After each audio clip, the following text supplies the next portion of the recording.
I doubt she can even read the menu. The words, sharp as shattered glass, sliced through the hushed restaurant. Conrad Beaumont, bloated with arrogance, aimed them at Naomi, his waitress. The air in Lael, thick with truffle oil and old money, crackled. He thinks he's won, thinks he's stripped her bare. What he doesn't see, what none of them see, is the fire in her eyes.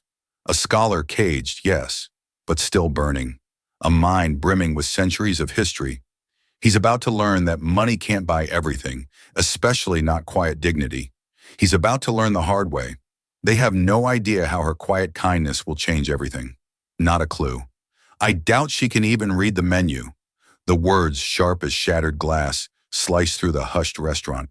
Conrad Beaumont, bloated with arrogance, aimed them at Naomi, his waitress. The air in Liel, thick with truffle oil and old money, crackled. He thinks he's won, thinks he's stripped her bare. What he doesn't see, what none of them see, is the fire in her eyes. A scholar caged, yes, but still burning. A mind brimming with centuries of history. He's about to learn that money can't buy everything, especially not quiet dignity. He's about to learn the hard way. They have no idea how her quiet kindness will change everything. Not a clue. Leal existed as a carefully constructed illusion. More than just a restaurant, it was a sanctuary from the city's relentless pulse. A place where the air itself seemed infused with the hushed reverence of old wealth. Chandeliers wept Austrian crystal, casting a forgiving glow on faces lifted and tightened by the city's most skilled hands. The silverware whispered against bone china, a delicate percussion accompanying the hushed pronouncements of power brokers and socialites. Here on the Upper East Side, dining was theater, and the players knew their parts. Naomi Parker, all angles and exhaustion, moved through this stage as unobtrusively as possible. At 27, she wore the severe black uniform of Liel like a shroud, the custom tailoring doing little to disguise the weariness etched onto her face. She was a ghost in this gilded hall, a pair of hands, a polite smile, a vessel for desires both spoken and unspoken. Few saw beyond the uniform, beyond the practiced deference. They couldn't see the ghost of the scholar she once was, the woman who had breathed life into dusty archives, translating 17th century French poetry and debating the nuances of Platonic philosophy. They remained blind to the weight of her mother's medical bills, a crushing debt that had forced her to abandon her PhD candidacy for the thankless grind of the service industry. Her mother, once a vibrant history teacher who filled their cramped New Jersey apartment with books and a thirst for knowledge, now lay tethered to machines in a sterile hospital room, fighting a battle Naomi could only fund. So Naomi served. She served the hedge fund managers who nonchalantly discussed firing hundreds over $1,000 bottles of wine. She served the society wives who picked at their calorie-conscious salads and lamented the hardship of redecorating their Hamptons estates. With each placid nod, each murmured, "Of course, sir," a piece of her withered. But tonight the atmosphere was different. It thrummed with a particular brand of crude arrogance emanating from a corner booth. The corner occupied by Conrad Beaumont.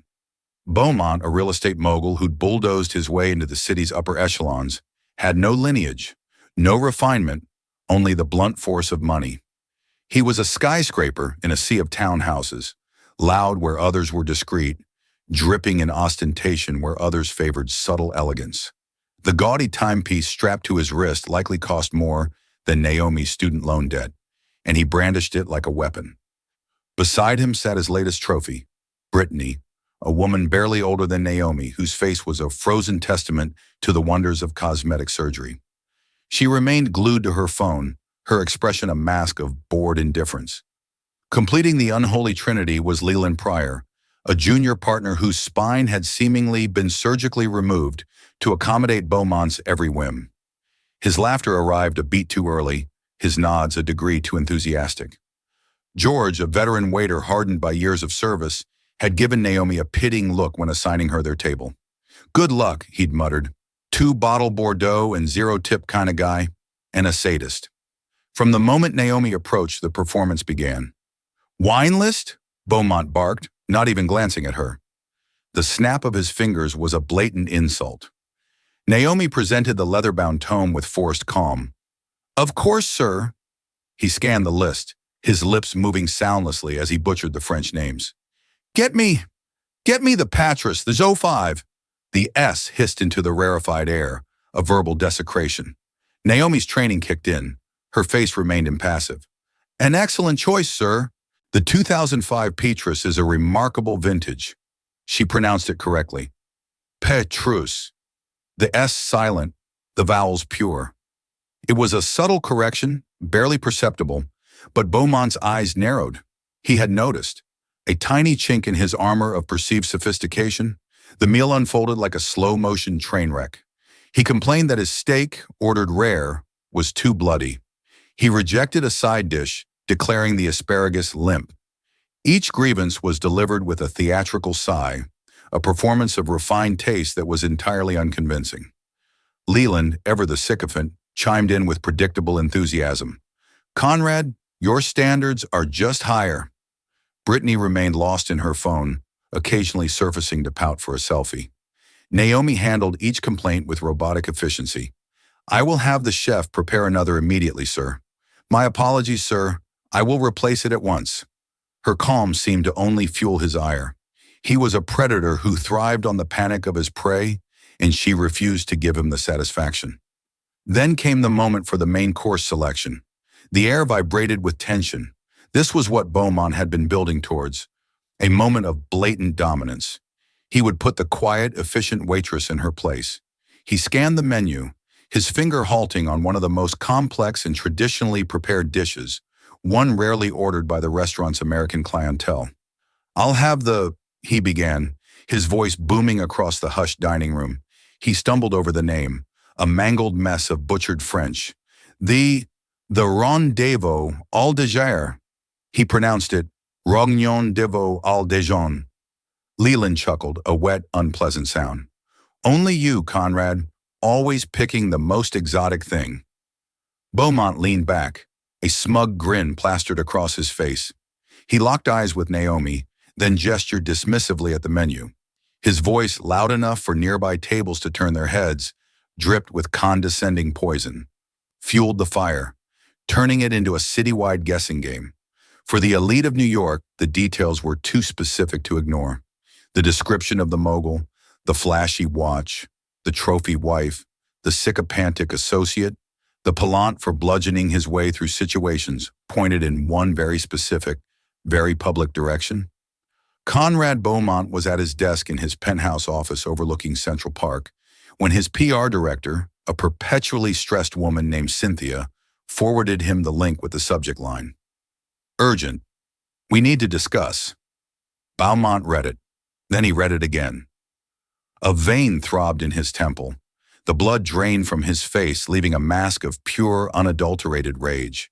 It was him. Every humiliating detail was there, wrapped in elegant prose that only made the exposure more gling. The writer had turned his moment of power into a parable of his ownishness. Who wrote this? He roared at Cynthia over the intercom. Find out who talked to them. Was it the manager Dubois? Was it that little waitress? His paranoia spiraled. He was in the middle of negotiating a massive legacy defined deal to build a new cultural center, a deal that required the cooperation of the city's old money philanthropists and cultural gatekeepers, the very people who would read an article like this and see him as the boorish caricature he secretly feared he was. This story didn't just wound his ego. It threatened his empire. It made him look like a buffoon, a man without the subtlety and grace required to helm a project of cultural significance. His phone rang. It was a board member from one of the foundations he was courting. The man's tone was breezy, but the question was pointed. Conrad say, "Did you see that piece in Canvas magazine? The one about the restaurant Wild story. Almost sounds like someone we know." Beaumont felt a cold sweat on his neck. The story wasn't just a story anymore. It was a narrative, and it was sticking to him. The tremors of the silence in that restaurant had become an earthquake, and the ground was cracking right under his feet. He had tried to crush one person's spirit, and in doing so, he had handed a weapon to the entire city to use against him. He slammed his fist on his desk. He had to fix this. He had to find the source. He had to regain control of the narrative. His obsession shifted from punishing Naomi to silencing the story itself. But it was already too late. The story didn't belong to him anymore. It belonged to everyone. For Naomi, the world had shrunk to the four walls of her apartment and the sterile corridors of the hospital. She saw the article because her friend, another former grad student who now worked as a paralegal, sent it to her. The subject line was just a series of exclamation points. Naomi read it with a feeling of dizzying dissociation. It was her life, her humiliation, her moment of defiance, all laid bare for the world to see.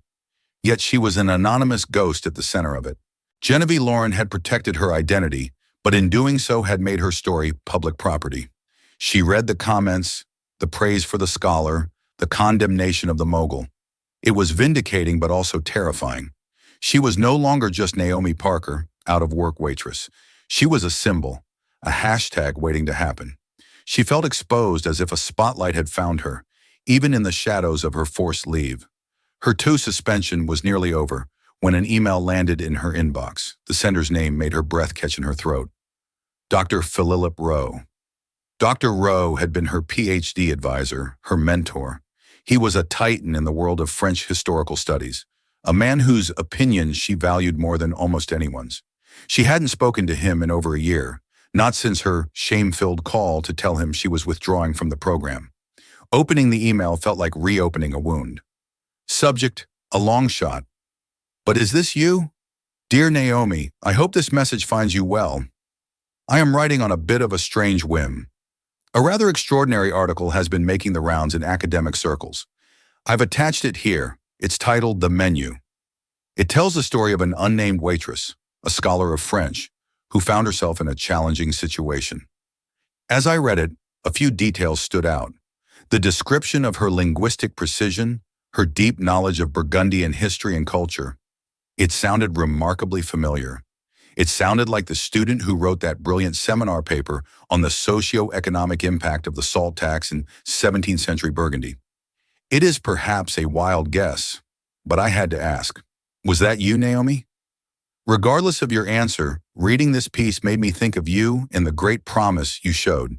It reminded me of what a loss it was for the department when you had to leave. Which brings me to my second more important point. An opportunity has arisen. The University of Lyon, in partnership with our own institution, has just announced the inaugural Malines Dubois Fellowship for Franco-American Historical Research. It's a fully funded 2-year research position based in Lyon. The fellow will have complete access to the municipal archives to study the region's cultural and economic history. Naomi, it has your name written all over it. The application deadline is technically last week. However, Malines was a dear friend of mine, and I am on the selection committee. If you are interested, if you are able to even consider it, I can make a call.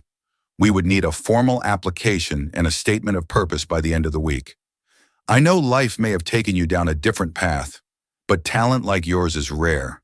I truly hope you will consider it. Warmly, Philip. Naomi read the email 3 times, her vision blurring with tears. It was a lifeline. A ghost from her old life reaching out to pull her back from the abyss. Lion research, the very dream she had been forced to bury. For a moment, the fear and anxiety vanished, replaced by a dazzling, terrifying spark of hope. Could she? Could she really go back?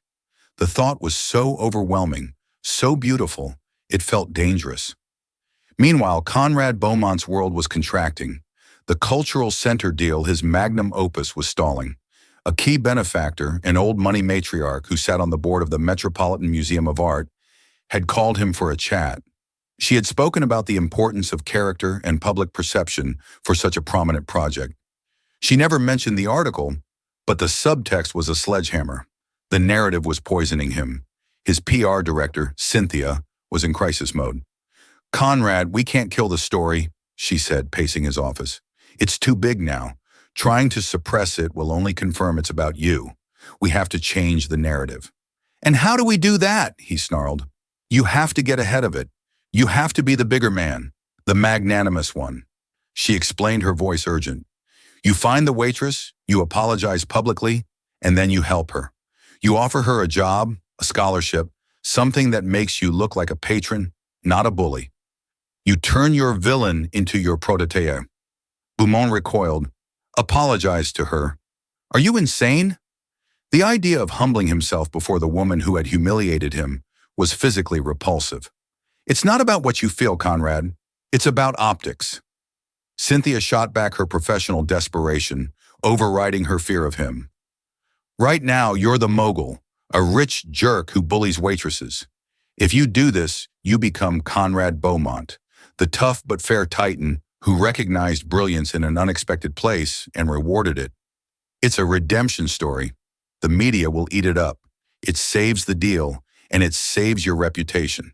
He hated it. He hated every single thing about it. It felt like a surrender.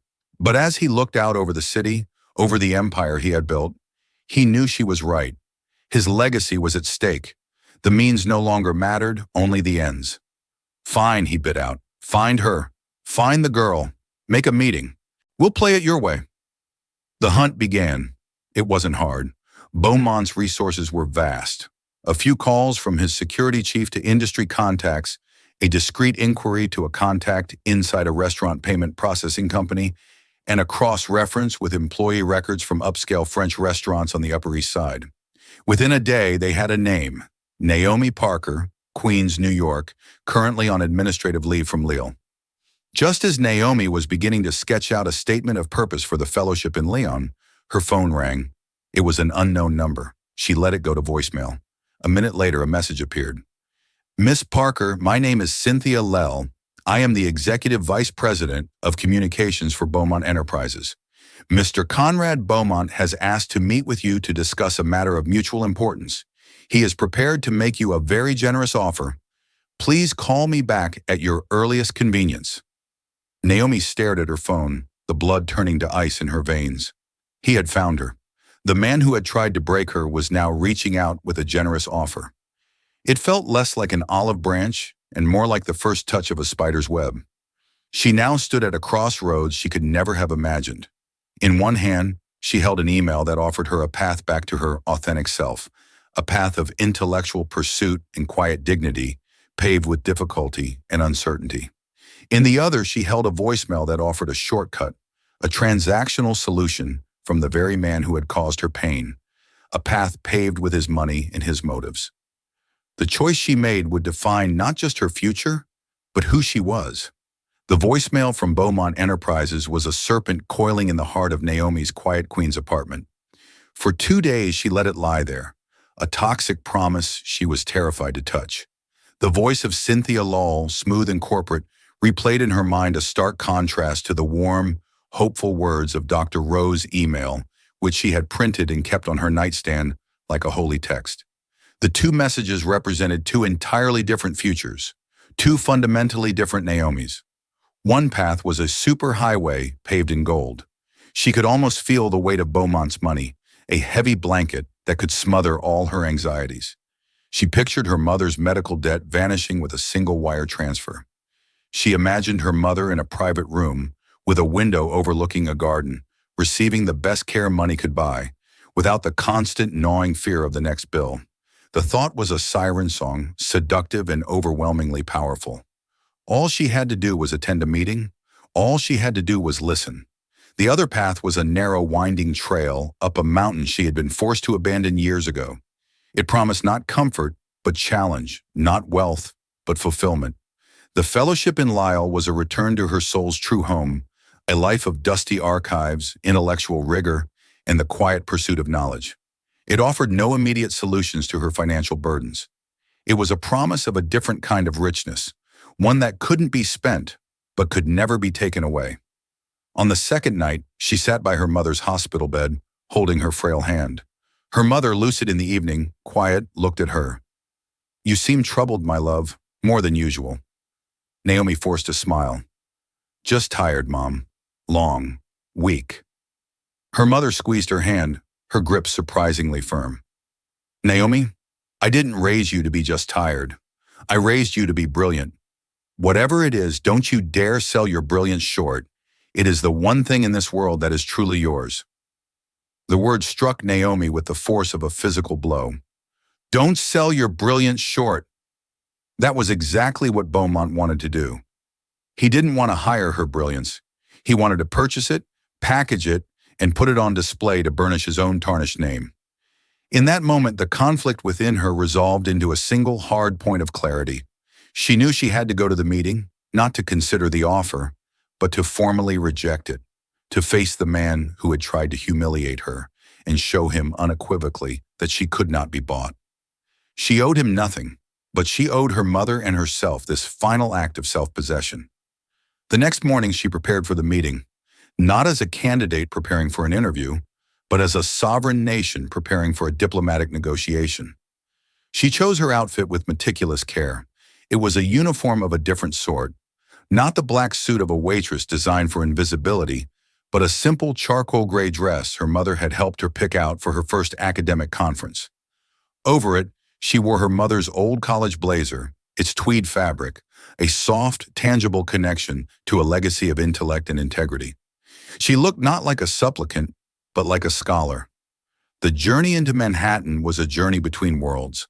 The rumbling, democratic chaos of the 7 train filled with the tired, hopeful faces of 100 different countries gave way to the cold, imposing canyons of Midtown. Beaumont Tower was a shard of smoked glass and steel, punching a hole in the sky. It wasn't built to be beautiful. It was built to be dominant. The lobby was a cathedral of corporate power. The air was chilled and silent, the floors of polished black marble reflecting the cold, distant light. A security guard with an earpiece watched her with impassive eyes as she approached the concierge. Announcing her name felt like a confession. Cynthia Lell met her by the elevator bank. She was flawlessly put together, her smile a masterpiece of professional warmth that didn't reach her eyes. "Ms. Parker, thank you so much for coming. Mr. Bowman is very much looking forward to speaking with you." The elevator ascended with unnerving speed and silence, a hermetically sealed capsule rising to the heavens of Capitol. Naomi's ears popped. Cynthia made small talk about the weather, her voice a placid surface on a deep and dangerous ocean. Naomi simply nodded, conserving her energy, focusing her mind. The boardroom was even more intimidating than she had imagined. It was a sterile expanse of glass and stone, dominated by the single monstrously long table of polished obsidian. But the true power move was the view. 3 walls were floor-to-ceiling windows, offering a god's-eye panorama of the city. It was a view designed to communicate one thing: I own all of this. "You are a speck." Conrad Beaumont was waiting at the far end of the table, a king on his throne. He stood as she entered, a performance of chivalry that felt rehearsed and hollow. "Miss Parker," he began, his voice a smooth, calibrated baritone that echoed slightly in the vast room. "Naomi, thank you for coming. Please sit." Naomi chose a chair several seats away from him, creating a deliberate buffer of space. She placed her bag on the floor and her hands on the cool, unforgiving surface of the table. She met his gaze and waited her silence, a refusal to be the first to blink.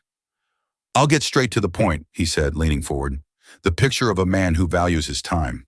"What happened at the restaurant was unfortunate, a misunderstanding. I have a gruff way about me. I expect the best, and sometimes my passion comes out sideways." Naomi listened, her expression unreadable. She recognized the classic non-apology instantly, a rhetorical device to absolve the speaker of all responsibility. "It wasn't my fault, it's just my passion." Her internal resolve hardened like tempered steel.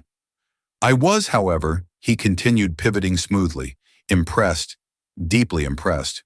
Your command of the language, your depth of knowledge, it was remarkable. It showed me that you are a person of immense and frankly wasted talent." He gestured to Cynthia, who slid a sleek, leather-bound folder across the table. It stopped directly in front of Naomi. For a moment she just looked at it. The temptation was a physical thing, a low hum of electricity. "I believe that talent should be rewarded," Beaumont declared, his voice swelling with magnanimity. "I believe in lifting people up. That's why I've asked you here. I want to offer you a position at Beaumont Enterprises. We've created a new role." Cynthia chimed in, her voice bright. "Director of Cultural Liaison.